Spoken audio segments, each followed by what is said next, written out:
You all come to us young people for hope. How dare you? Come on, get to know me. I dare you. បុនតន័យនៃពាក្យអង់គ្លេស dare ជាភាសាខ្មែរពាក្យមួយនេះអាចមានត្រពាក្យជាកិរិយាសព្ទផងនិងជានាមផងបើត្រពាក្យជាកិរិយាសព្ទយើងអាចប្រែវាថាហ៊ានធ្វើអ្វីមួយឧទាហរណ៍ I didn't dare to tell her the truth មានន័យថាខ្ញុំមិនបានហ៊ានប្រាប់នាងពីការពិតនោះទេ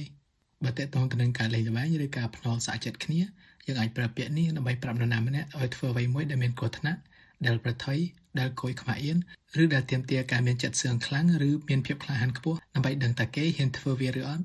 ឧទាហរណ៍ I dare you to ask your crush to be your girlfriend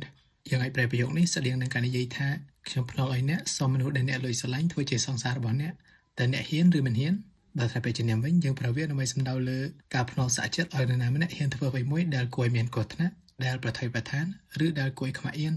ឧទាហរណ៍ She accepted the dare and jumped into the lake មានន័យថានាងបានទទួលយកការភ្នាល់សាកចិត្តថាហ៊ានឬមិនហ៊ានហើយនាងបានលោតចូលទៅក្នុងបឹង